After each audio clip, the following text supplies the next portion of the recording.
Hey everybody, thanks for stopping by and checking out this little channel. Today is going to be the very first of what I'm simply going to call Chris's Kitchen. Today on the Weber Grill, I'm going to do some chicken wings and some chicken legs. I'm going to accompany those with stuffed jalapenos and stuffed mushrooms using the same stuffing. Stand by for more. So let's open up the wings. And these are going to go into a small bowl first for a little rinsing before I cut them up. Let's go to the sink. Okay, these are just being rinsed in cold water, just getting off anything that's kind of left in the packing, little fragments of bone from cutting, and anything that I really don't consider food. Sometimes you'll see things kind of float off in the water. There's a little piece right there floating around that's going to go down the sink. And you just want to start with some clean pieces. Okay, let's get started. Okay, with each wing, I'm just going to find the joint, place my knife, and just give it a nice press, and it goes right through everything. Very simple to do. Again, find the joint, place my knife, give it a nice press, and right through.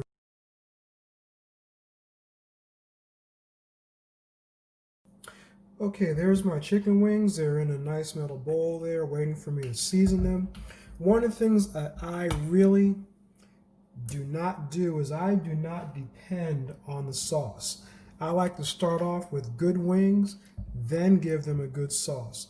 Not start off with a plain wing and then put sauce on it and depend on the sauce. So I'm going to go with a little bit of olive oil, some garlic powder. None of this is measured. Everything is just eyeballing it. If you think that I may have gone a little heavy with something, that's just because of my taste and my family, which I know. Some paprika. Give it a little bit of color there. And the label's not on this one, but this is a little cayenne pepper. You never want to go too heavy with the cayenne pepper. You can ruin a dish really fast with too much cayenne pepper. Your entire table will be coughing and drinking water, and I can't get my salt open. There we go. A little of a Morton's kosher salt. And some fresh cracked black pepper. Now, one of the things that a lot of people do not do, they sit here and go like this, and they do it and do it and do it and do it. I will do this, get all the pepper I want. I usually count up how many times I give a twist, so I get the measurement that I want. And then I pop my top, which on this one's not the easiest. And there's all my fresh cracked pepper. And I can actually shake it like shaking it from a shaker. Now, if you need any more, at that point, yeah, I'll go like that. But it keeps all the pepper on my food and not on my counter in places I don't want it. And once you really get used to doing it this way, you kind of get a little more accuracy with the amount of pepper you use, because you get an idea what the quantity is with every little twist. Now from here, I use a spoon. Some people will just go ahead and use your bare hands, and I just give everything a stir to get all the flavors mixed together. And that's all this is to do. If you turn your bowl on the side like this, you can get, I think, a better stir, as long as you're not overfilled where you're throwing chicken out of the bowl, or if you have too many liquids inside here and you're sloshing stuff around. Now this is just going to sit here, and I'm going to go to the grill and fire it up.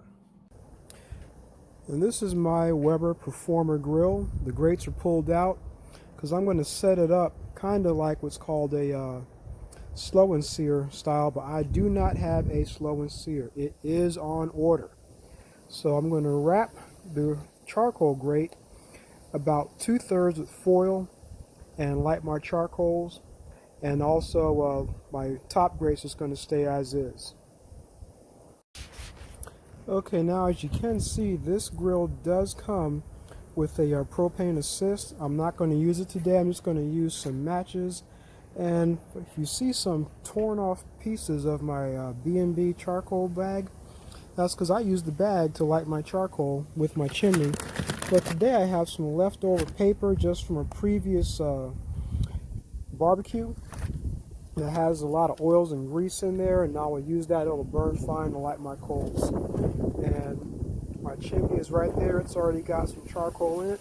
One of the things I do like about this grill is I save on charcoal. When I'm done, I can shut down all of my vents, the top and the bottom, and my charcoal goes out, and what's left in there basically is used to light my next cook. So let's get started with that.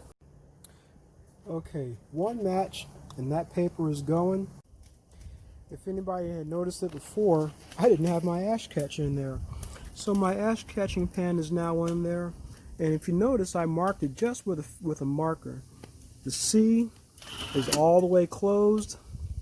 Where it says half in really bad handwriting, that's half open. And that's all the way open right there. That's about 3/4, and that's about 1/4. But right now I want it all the way open for good airflow to light those coals. Okay, I did say I was going to do some stuffed mushrooms and jalapenos, and here are my mushrooms. They're nice and freshly washed, and my jalapenos, nice good sized ones for stuffing.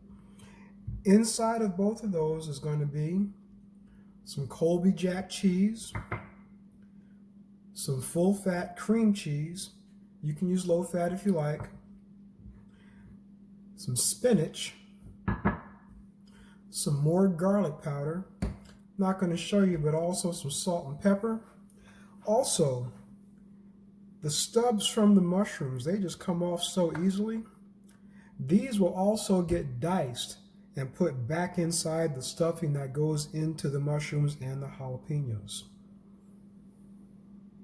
The only thing that needs any real prep, other than dicing and everything, is the cream cheese needs to either be at room temperature or give it about 15 seconds in the microwave to soften it up. Then it'll be stirrable and everything will come together just nicely.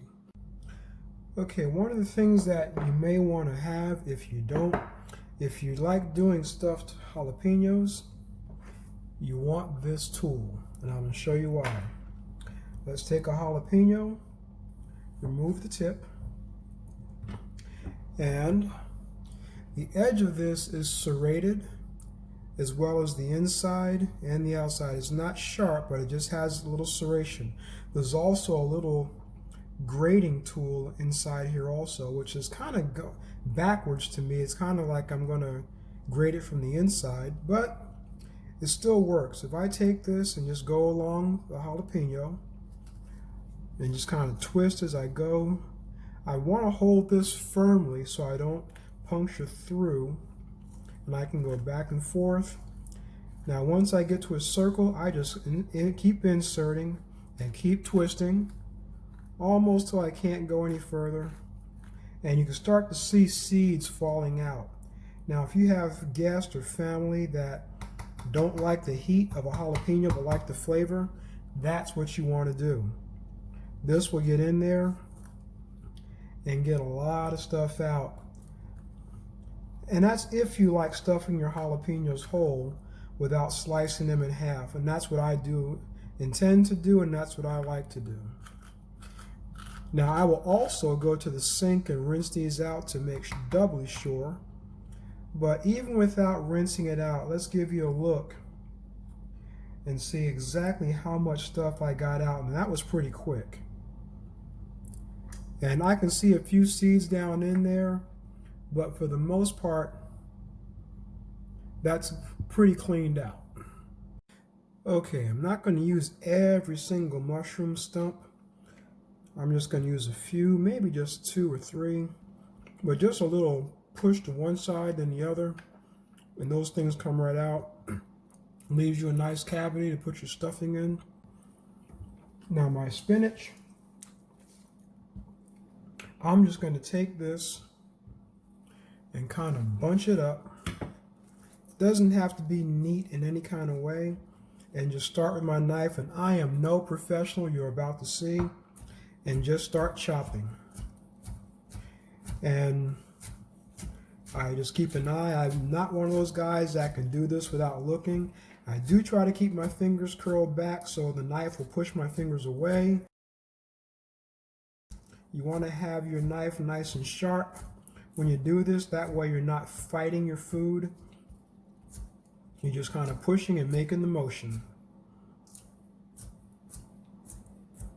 What I do before I even start is I take and run my knife right through here to get it to its sharpest, and then I'll do it. Now, from here, there's two options. For me, I'm not saying I'm the professional. I can turn all this and then chop the other way, or I can turn my entire board and then just start chopping in the other direction. And this gives me a nice fine mince. My little mushroom stumps, they will kind of get the same treatment. Get a little chopping there. I'm going slower because I don't have that same hand placement as I did with the spinach. Like I said, I am not a professional. But one direction, then the other direction, just kind of get them into a nice fine chop. I'm not trying to get uniform size or anything like that. Cream cheese just came out of the microwave for about 15 seconds, and you can see how stirrable that is now. So that's nice and soft. Let's get that into the bowl. I'm not using a whole lot. Excuse me. Just a little bit, and I want to get it all out, or as much as I can. And now I am going to use a little bit of fresh pepper.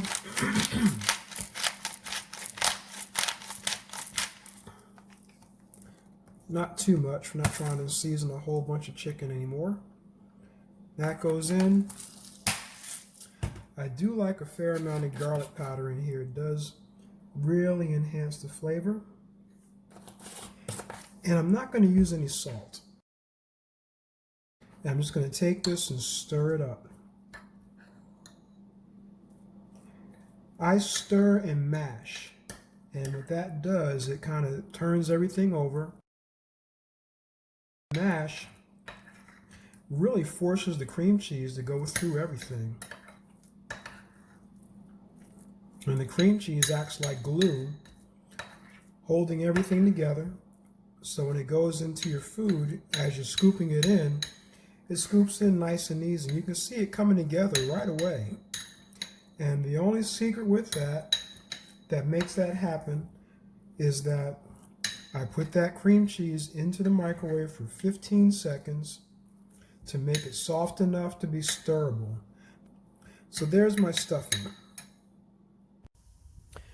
Okay, the stuffing is inside and it's ready to go. You can just see kind of the heat profile coming up out of there. Let's go ahead and check in there, and we have good lit coals. And this is not too hot for me to grab. I'm just going to take all my coals and dump them in to one side over here.